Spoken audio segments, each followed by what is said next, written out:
Welcome to Translanguaging, Mixed Media of Language.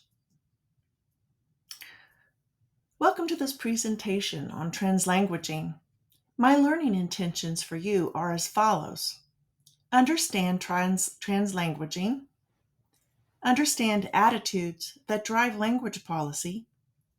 Understand how translanguaging is culturally responsive teaching. Learn about strategies for translanguaging in the classroom, school, and with families. Know resources and key experts on translanguaging.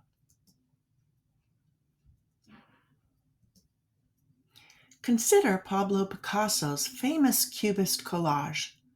He made it from a variety of media to create a single work of art. The mixed media included cloth, paint, paper, and chair caning. If you take the paper and cloth out of the painting, is it still a Picasso? Consider Antonio Vivaldi's famous concertos, known as a whole work called The Four Seasons. He created it with each season in mind. If you take a season out, is it still Vivaldi's Four Seasons? Consider the high hurdler. The high hurdler has two main skills: sprinting, high jumping. A high hurdler is an integrated whole, a unique and specific athlete. He or she can attain the highest levels of world competition in the same way that the sprinter and the high jumper can. But a high hurdler would not do well in a competition as just a sprinter or just a high jumper. It is the coexistence and constant interaction of the two skills that produce this type of athlete. Salomon, a child who is bilingual. Consider this boy who speaks Spanish as his home language and is learning English as a second language. Does knowing two languages mean Salomon has two identities? Is there a Spanish Salomon and an English Salomon? A strong version of the monolingual or fractional view of bilingualism is that the bilingual has or should have two separate and isolable language competencies. These competencies are or should be similar to those of the two corresponding monolinguals. Therefore, the bilingual is or should be two monolinguals in one person. Maybe it's just that Salo has two separate languages. Maybe we think of Salomon as having one identity and see his language skills outside of himself, like boxed entities with lives of their own. Spanish in this box, English in that box. What do you think? No, we cannot take apart a Picasso and still have a Picasso. We cannot take a whole piece of music, break it up, and call it the same. And we must not treat multiple languages spoken by one person as something separate. What then? We will consider the term translanguaging. The prefix trans means across. The act of going across languages. It's a verb. This term, translanguaging, must mean that two or more languages are not separate in a person.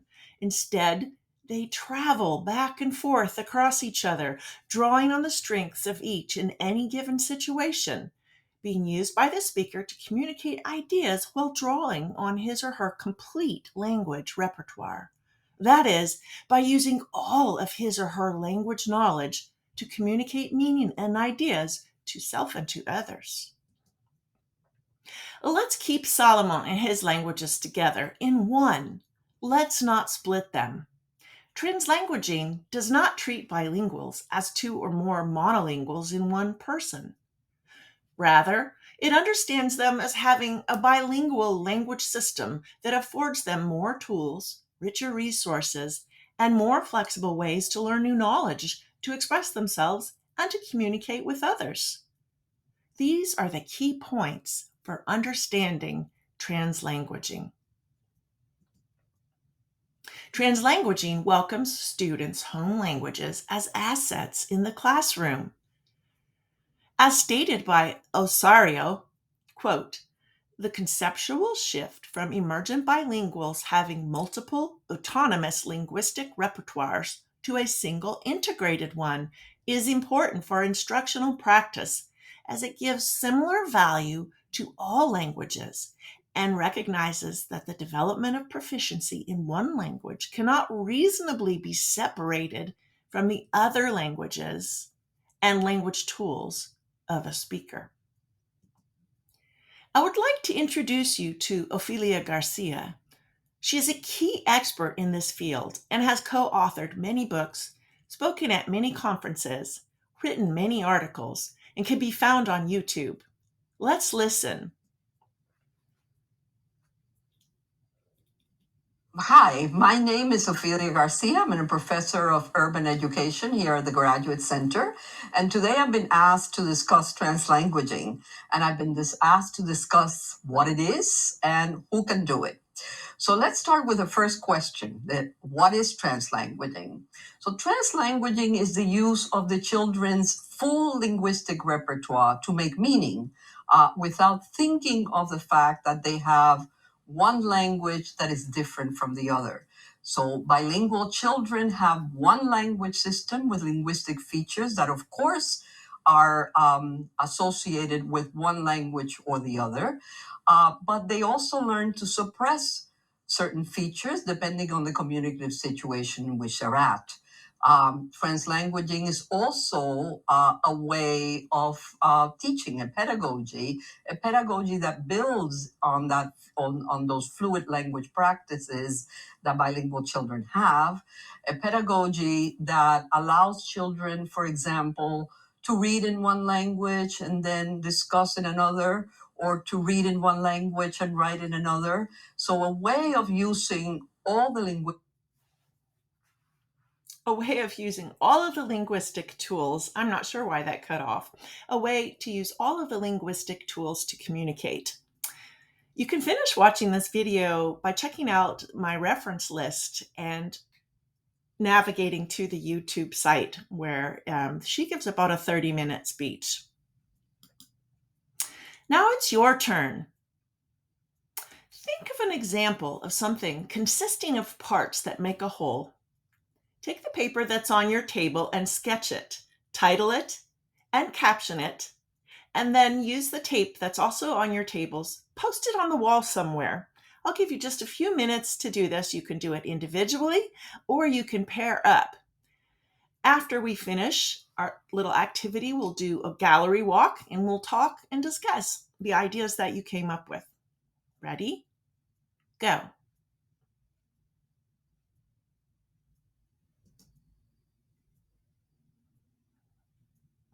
All right, thank you for that gallery walk and talk.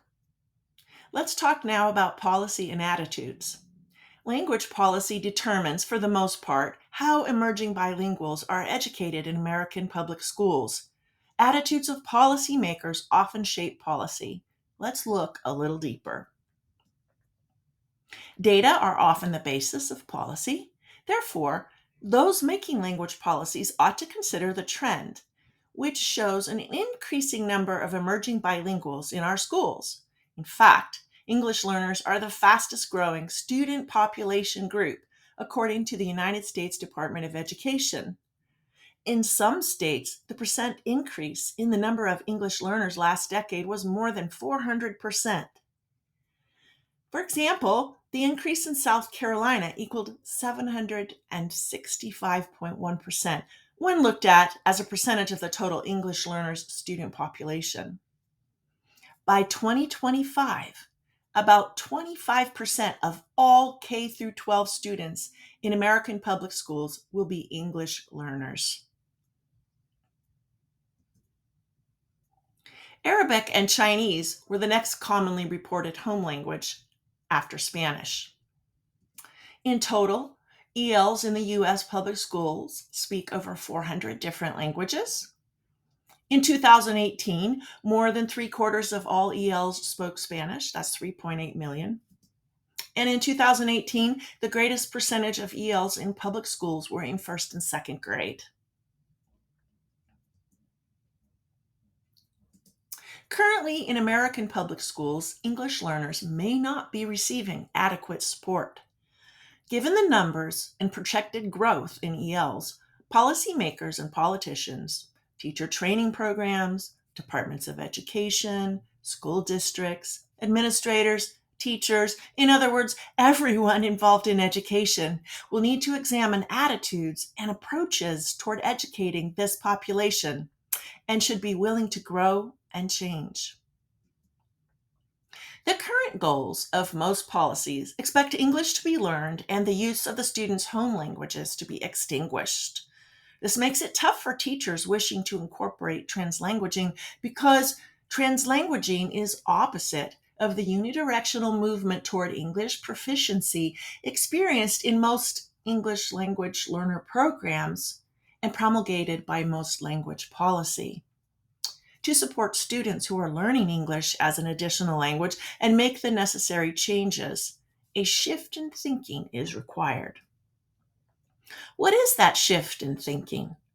According to one expert in the field of translanguaging, Dr. Luz Yadira, we must unlearn the notions of linguistic supremacy that uphold Eurocentric notions and racialized language hierarchies.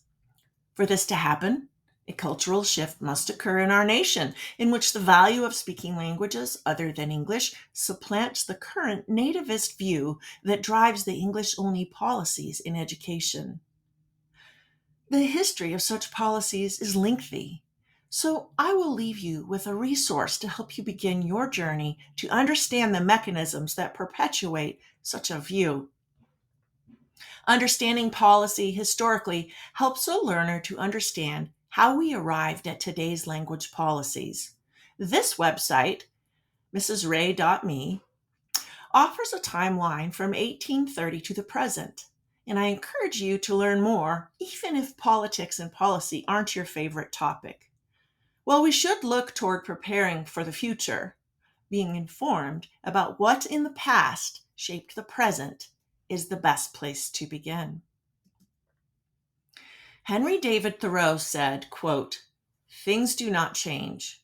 We change," unquote. And when we change, people notice. From there, those people may be challenged to rethink their position or stance. Some call this grassroots activism, and it has the potential to create long-lasting social and political change. So I invite you to begin by examining your own beliefs and doing the work needed to root out implicit biases. Become a practitioner of culturally responsive teaching and advocate for others to do the same. This is what will make room for practices in the classrooms, such as translanguaging, that honor all students and families for the whole people that they are, culturally, religiously, linguistically, you name it. For change to happen, you must reflect on your own beliefs, practice culturally responsive teaching, and advocate at all levels. How do we do this? In her book, Culturally Responsive Teaching in the Brain, Zaretta Hammond says that, quote, "Culturally responsive teaching isn't a set of engagement strategies you use on students. Instead, think of it as a mindset, a way of looking at the world. Too often, we focus on only doing something to culturally and linguistically diverse students without changing ourselves." Hammond provides readers with several tasks to work through to uncover implicit bias in order to work with culturally and linguistically diverse students. Another way to begin this journey is to follow the hashtag culturally responsive teaching on social media. Let's look at one strategy. Identify your cultural frame of reference in order to begin to glimpse your implicit biases. You can begin by reflecting on your culture with questions such as, how did your family identify ethnically or racially? Where did you live? Urban, suburban, or rural? What was your family's economic status? How are you trained to respond to displays of emotion like anger, sadness, happiness? In this book, Hammond dedicates several pages toward helping the reader reflect and discover. I recommend reading this book to learn more as you lay the groundwork for change in yourself and your teaching practice. Research tells what we intuitively know, which is that children learn best when they feel secure in their identities and performances. Therefore, it follows that not only should teachers uncover and reflect on their implicit biases, they must also value and validate all students, and in this way, support their socio-emotional well-being. Garcia et al. Identify 4 elements of the translanguaging classroom for support. These 4 elements frame teachers' stance on translanguaging. Teaching and learning begin with valuing our students.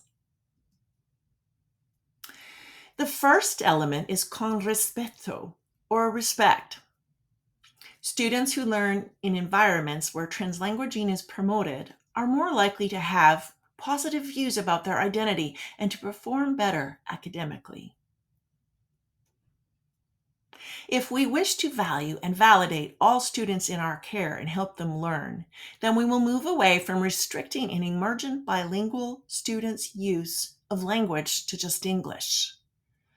This does not reflect their home and community life. To teach a child, you must know a child and show respect for the struggles and way of life of their bilingual communities. Remember Salomon? We must approach children with unity, respecting what makes them who they are. In this way, they become active partners in learning. The second element is con cariño, or with affection.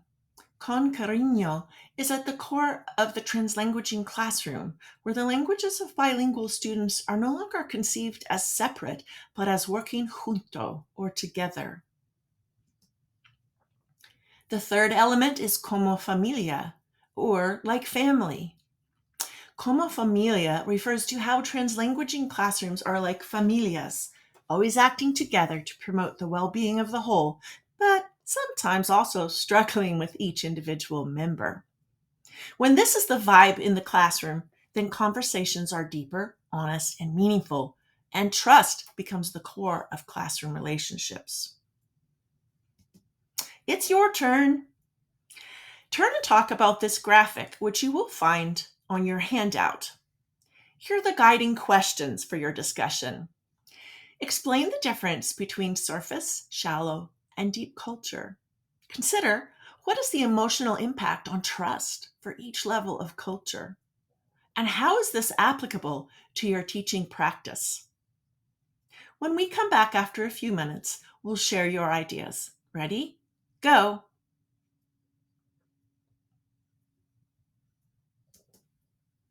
The final element is con acompañamiento.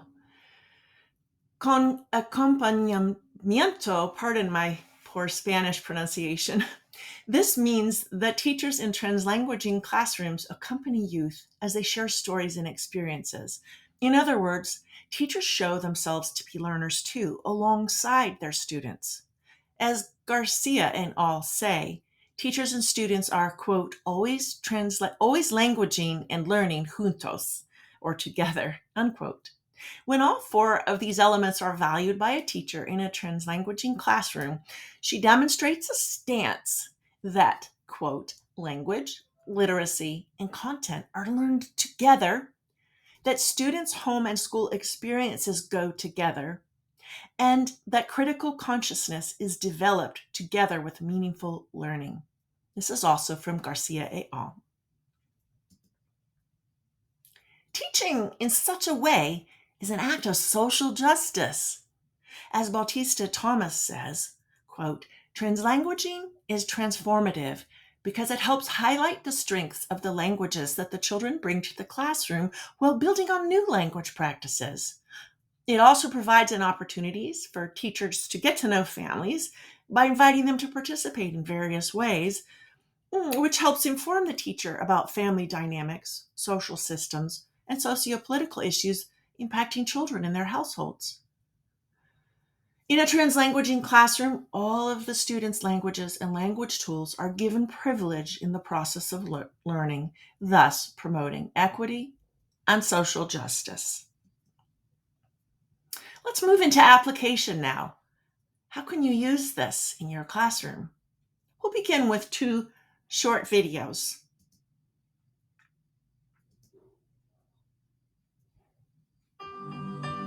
The first time I heard a description of translanguaging, I was like, what? No way. What is this crazy idea about mixing languages and letting the students use whatever they want in the classroom? I'm a university-trained language teacher, and my whole methodological background was founded on the principle of target language in the classroom. After extensive research and study, I realized that it isn't as crazy as it sounds. The crux of pedagogical translanguaging is accepting that languages can work together in the classroom rather than in competition, and teachers can plan strategically for students to use 2 languages for learning. There are many strategies teachers can use to integrate translanguaging into their classrooms. The first basic structure I train teachers to use is to vary the language of input, processing, and output in a learning cycle. An example: imagine you are teaching a history class with learners from diverse language backgrounds. You allow the students to gather information on the topic in their own languages, and then bring them together for a group discussion in English about what they have learned. Then they work separately to write a story in their own language, and come together in groups again to rework the stories into English. In this way, they are building their learning through one language and transferring it to the other, a powerful cognitive strategy. And in the process, they are improving their academic skills in both languages. Translanguaging is an indispensable strategy for bilingual classrooms. It can also be used very successfully in multilingual classrooms. Translanguaging pedagogy is different with younger and older learners, but is beneficial for all ages. Implementing a translanguaging approach requires an openness to innovative practice as well as professional development and coaching. But to see it in action is to clearly understand the significant benefits for learners in terms of their own language development, their English development, their content learning, and their social development.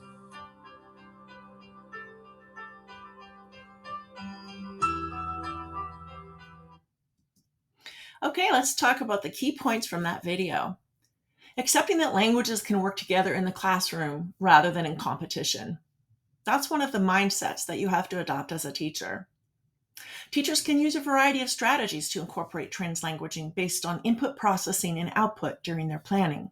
Example, students gather info on a research project in their own language, then come together in small groups to discuss what they learned in English. Another example, students write a story in their own language, then come together in small groups to rework the story into English. In this way, skills in both languages are improved. And it's beneficial for all ages.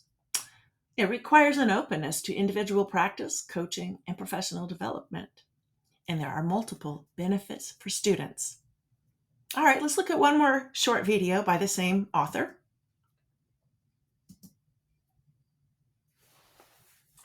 In my last explainer video, we looked at why translanguaging with our multilingual learners is beneficial. Now we're going to look at the process of adopting a translanguaging approach. First, we need to set up our class for success by developing a translanguaging stance. Our students need to know and feel that all languages are welcome in our classroom and can be used for learning. This translanguaging stance leads naturally to the first type of translanguaging, which is serendipitous or unplanned. This happens when children translate for each other, when the teacher lets a child use a translation device, or any other in-the-moment cross-linguistic scaffolding is used. Most linguistically diverse classes demonstrate this type of translanguaging unless the teacher has very strict rules against it, which of course they shouldn't. The second type is planned translanguaging, which is when the teacher plans for cross-linguistic work within a teaching cycle. If we think of a teaching cycle as containing input, processing, and output, at different points in the cycle, students will be using different languages by design. The key question for a teacher to ask is there anything in this cycle that will be inaccessible to some of my students because of language? If yes, then we plan to develop part of the cycle through their dominant languages. This might mean sending home a discussion sheet, having them work in same language pairs, or do research in their own language, or in any other variety of scaffolds. If the answer is no, then you ask if there's anything that would make sense for learners to approach in their own languages. This may be something that is about family, identity, history, geography, etc. This is a way to enrich the learning for all students by drawing on different perspectives. Teachers' task design will provide the bridge between languages. Have the students complete a timeline in English while they research in their own languages so that the teacher can see what they are learning and check in as they normally would. By careful planning and task design, we can ensure that all of our multilingual learners are fully engaged and supported, and also enrich the classroom experiences of other students.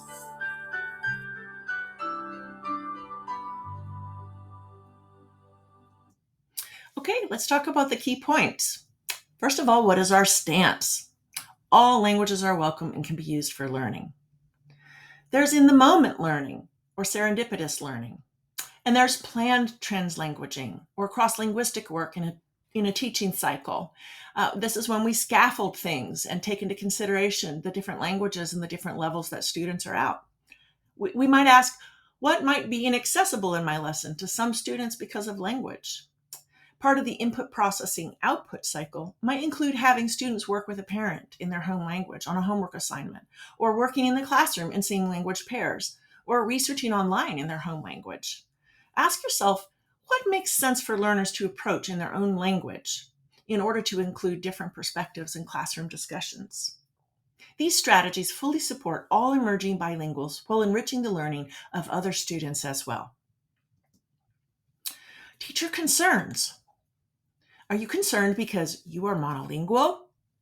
Are you concerned because there are a variety of languages spoken by your students? I have a quote from Osario.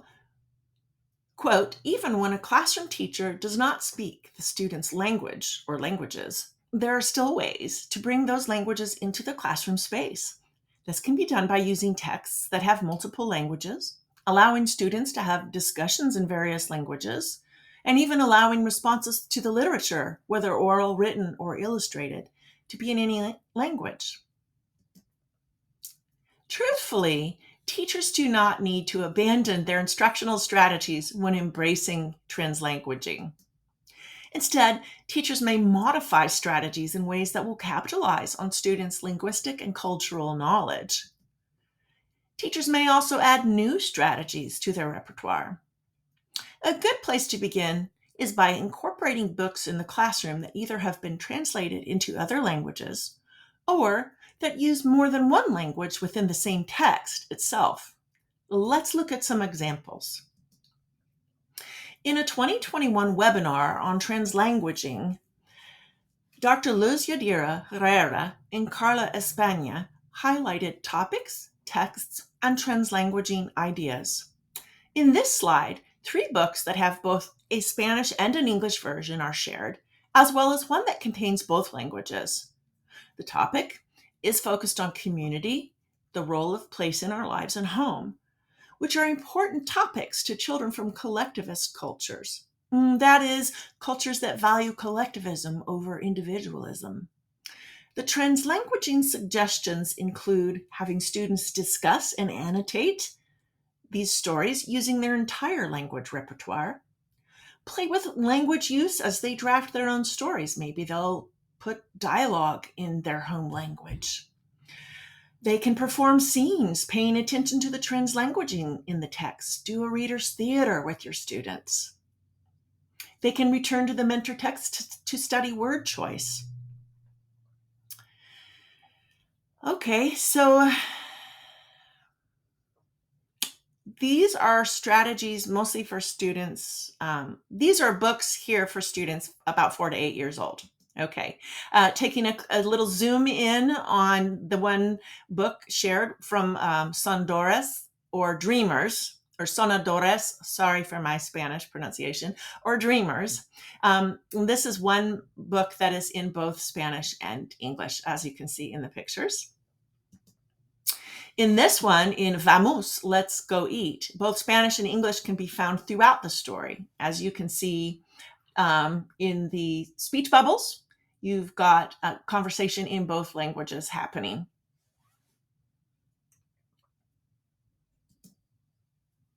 Here are 2 examples of children's books that have 2 languages in their text. Both books are available popular book websites such as Amazon.com and BarnesandNoble.com. And I discovered these by searching for bilingual books on those sites. And using that phrase, you will discover hundreds of books to choose from in all age ranges. You can also narrow your search further by adding a language after the phrase bilingual books. So if you put bilingual books Chinese, it will bring up lists of Chinese books. Here's an example of a free website that allows students to read in English or Spanish while listening in both English and another of 40 languages offered. While the book levels are most appropriate for K through 2, beginning emerging bilinguals of any age could benefit from this practice. Another idea is for teachers to seek bilingual volunteers from higher grades, the community, or families to record books from the classroom library in other languages that students can play back during independent reading time. This website is www.uniteforliteracy.com. Check it out. Doctors Luz Yadira Herrera and Carla España shared these selections as well. These are for older students ages 8 to 12. Here, the ideas for translanguaging are similar to those for younger students, but also include analyzing translanguaging in the texts, which no doubt builds bilingual students' confidence as they see using both languages in a positive light.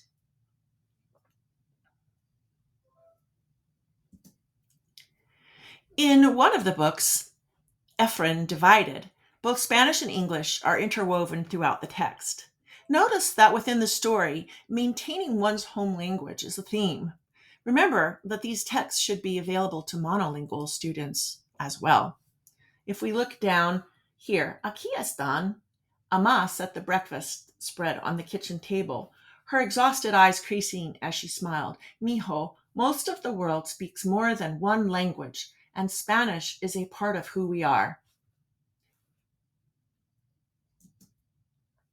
In this selection of young adult fiction for ages 13 to 17 years, Dr. Luz Yadira Herrera and Carla España shared books that talk about love, cultural identity, overcoming trauma, and other more mature topics. Again, the translanguaging activities they suggest include those for younger students, but also they add ideas for deeper learning, such as engaging in policy study impacting important social issues using the entire language repertoire. Let's look at Never Look Back. Notice the translanguaging in this excerpt. Notice also the English slang, quote, the dopest hook for this new song. Students will identify with these stories and feel validated. The books and translanguaging strategies shared by Drs. Herrera and España are not just meant for independent reading opportunities. They can be used to meet content standards in the language arts classroom. For example, teachers can use these books to teach story elements while simultaneously being inclusive of students' cultures, languages, and interests. Note that it is not just having the multilingual texts in your classroom. It is more about what you do with them and how you facilitate the discussion around them. In the case of this book, Octopus Stew, also shared by the webinar by Dr. Herrera and España, translanguaging strategies for narrative writing are shared. So what can I learn from Octopus Stew for my narrative writing? I like how it has some book excerpts here and then observations of the translanguaging that's occurring. And then the student would consider, what does this mean for the story and for my own writing? So they might see how it adds color or humor, might show relationships across generations. It demonstrates to the student how they can use their full linguistic repertoire in their writing, maybe by using authentic dialogue or considering characters' reactions. One of many strategies is to allow students to write using their full language repertoire, which means that their narrative writing should include both or all of their languages. So many books exist to support a translanguaging classroom, and multiple resources exist for locating such books.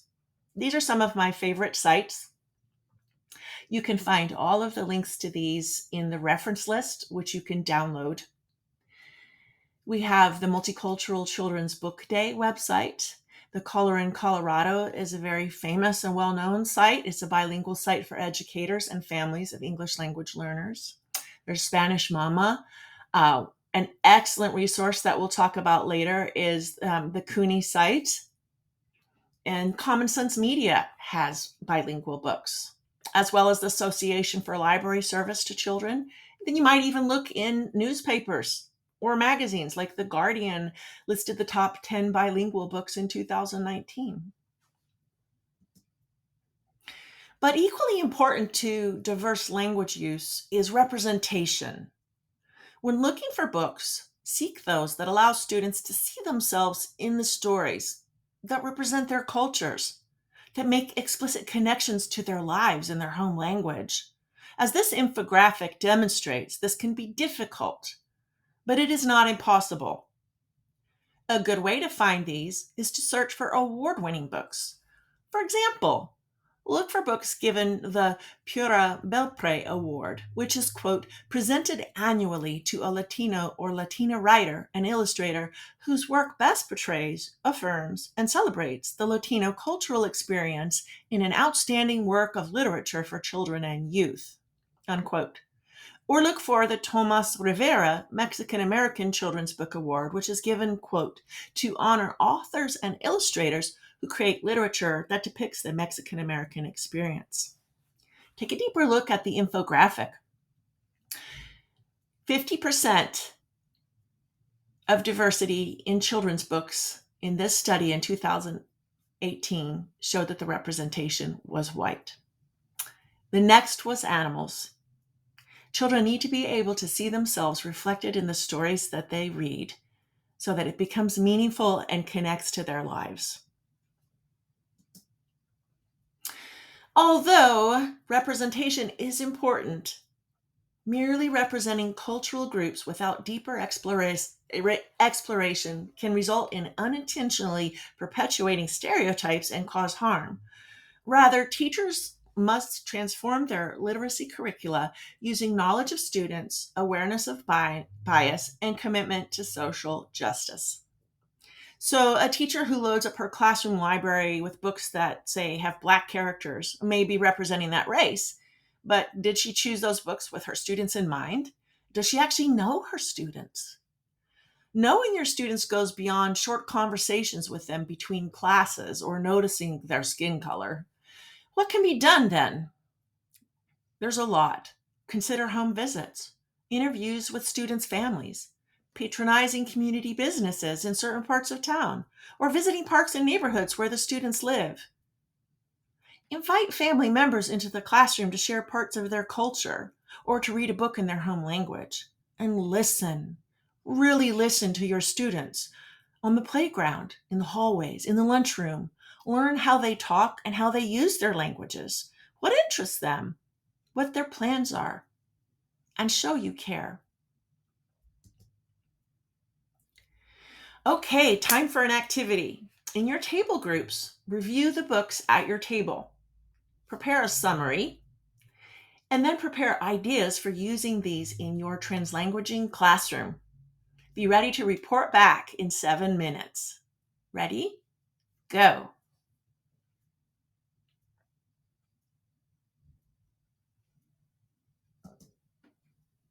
Thank you for all of your sharing.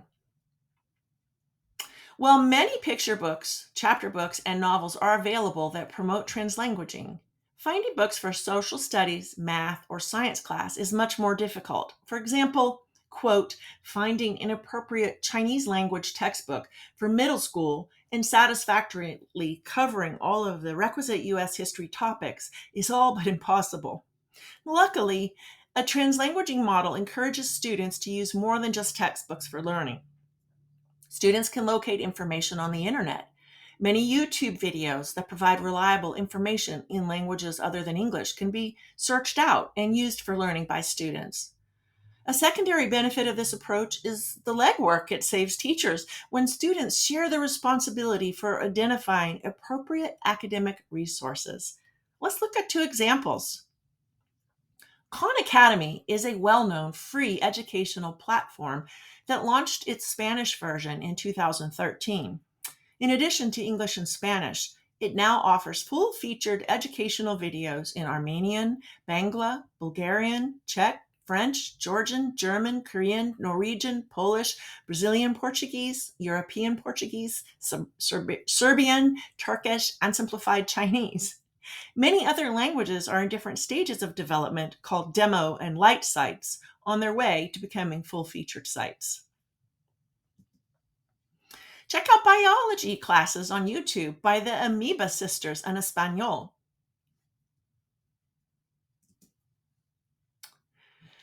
Books are always a springboard for writing activities. Teachers may include translanguaging writing opportunities for bi- and multilinguals in so many ways. Recall some ideas in the above slides, such as asking K-2 students to annotate or write stories in any of their languages, or having high schoolers research policy on language use in schools after reading a text that includes multiple languages. Brainstorm new ideas. For example, what about a student who is very new to English? Assign a writing task to be done in class or at home. Give the student permission to write it 100% in his home language, even if you can't understand it. Afterwards, conference with the child and ask, "Read the best part to me." Lee la mejor parte para mí. You can use Google Translate to say it in his language if he understands very little English. After he reads that part in his home language, ask him to try telling you about it in English. If he can't, once again, use Google Translate to support him. This may not be formal English instruction, but it is showing him that, for one, you care and value his home language, and two, there are ways to communicate together. Also, it is important to select just one or two parts to conference about. You must trust that the assignment is fully done, even if you can't read or discuss all of it. You are supporting this student in the classroom, and it is much better than just throwing up your hands and saying, "Well, he doesn't know any English, so what can I do?" Please don't expect the ELL tutor or teacher in your school to be the only one helping the student to learn. Lee la mejor parte para mí. Another way to help a young student complete a writing assignment using more than one language is illustrated in this slide. The student can respond to prompts in his home language, then illustrate it, then respond in English. If necessary, use shared writing to fill out column 3. Also recognize that during the early stages of learning English, students are likely to structure or spell their English based on the rules of their home language. That is okay. After all, the consensus among linguists and researchers is that it takes 5 to 7 years at a minimum for English learners to achieve fluency. Your job is to do your best to support your English learners to learn the academic material in your curriculum by using any methods that incorporate the language they already know as they work to learn their second language. The classroom environment is also important. Author Zaretta Hammond says that a culturally responsive classroom environment goes beyond decorating the walls with cultural artifacts that highlight the rich history of, say, African Americans, Latinos, or other ethnic groups. It also offers an emotionally stable and responsive environment, and it is a socio-cultural place for students to explore their individual and collective identities through different types of discourse, uses of language, and emotional support. She suggests achieving the right balance in the classroom environment by asking ourselves some key questions. What values do we want to communicate through our environment? How do we want children to experience their time in our classroom? What do the artifacts on the wall communicate to students, parents, or me about what is important? What do we want the environment to teach those who are in it? How we use our space affects everyone who spends time there because visuals send nonverbal messages. Are you affirming and validating your students in the space you create? Let's decorate authentically with traditional art, with pictures of professionals of color, with tapestries or other rich art or artifacts. Okay, it's time for Turn and Talk. Here are some questions that you can use during your discussions, and when you are finished discussing, we'll share a little. How does the physical space of your classroom reflect language diversity? How do you create a climate in the classroom that celebrates and acknowledges the richness of all languages and cultures represented? How could you incorporate culturally relevant materials in your teaching? What skills, like arts and crafts, cooking, games, music, could parents share in the classroom, and how could you facilitate that? In what ways could you involve parents to participate in the classroom ethos by sharing their funds of knowledge? Ready to talk? Okay, go.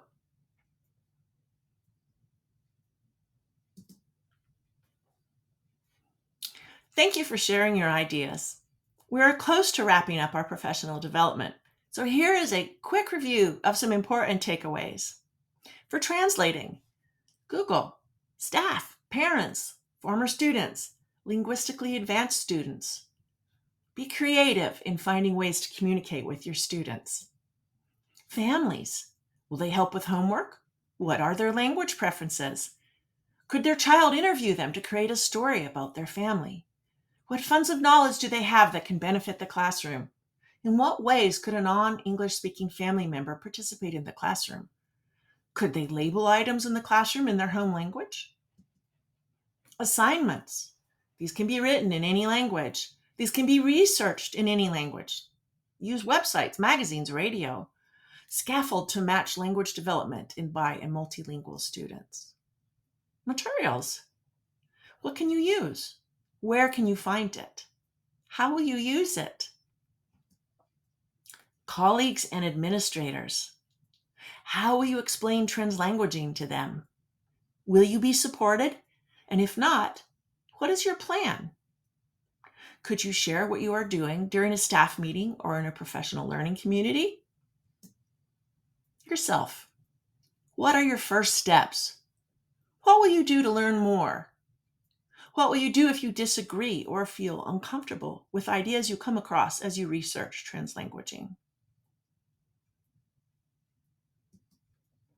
Remember Salomon. He is one little guy that uses more than one language to think, view the world, and communicate. Before we close, I want to share further resources that you can find that will be very useful, I'm certain. These glossaries can be so useful for the emerging bilinguals who are struggling to learn academic vocabulary. They range from elementary, middle, and high school glossaries for math, English language arts, including literary terms and devices, science, social studies, and cognates, and can be found at the link shown here at the top. Or you can also click the link in the reference list at the end of the presentation. Here's a great resource for communicating with parents. Forget Bloom's. Use this one called Talking Points. In this way, you can use any language to communicate with your families. Check it out at talkingpts.org. Please, for a one-stop resource for all of your translanguaging needs, research, guides, book lists, please visit the CUNY site. The link is shown on the slide and also can be accessed through my reference list. You can download translanguaging guides, watch videos, peruse the other resources to help you learn. You might be interested in reading about the teacher leaders and what they did in their classroom, or learning how to involve everyone in your school to create and nurture a multilingual ecology across the whole school. There are sections on supporting emerging bilinguals who also have IEPs or who are newcomers. This is a key resource that you want to bookmark and visit often. 2 sites can help with deep reflection as you uncover your biases and unpack your interactions with students to better serve them. First is a website from Berkeley called the Mindful Reflection Process for Developing Culturally Responsive Practices. And it offers a planning guide, a how-to guide, and the research behind it. Berkeley's protocol can be done alone during a staff meeting or as professional development. Visit their website at this address. The second site is the Center for Culturally Responsive Teaching and Learning. In its race archive, it lists pages and pages of additional resources that can help you reflect. I recommend using the Mindful Reflection Protocol, a process for checking unconscious bias, which helps you become aware of and recognize your own biases when interpreting behavior in the classroom so that you can be more culturally responsive. Thank you for accompanying me on this journey. Let's reflect about the learning intentions. Do you have an understanding of translanguaging, of the attitudes that drive policies? Do you feel confident that you could explain to someone how translanguaging is culturally responsive teaching? Do you have some teaching strategies that you can try out in the classroom right away?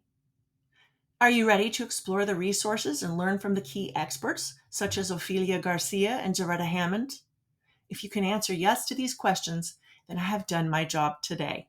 Nevertheless, questions are the path to learning. So please reach out to me using the Google form on my website, mrsray.me. If you have questions or just want to talk about translanguaging, please reach out. And good luck on your journey. Thank you for joining me today.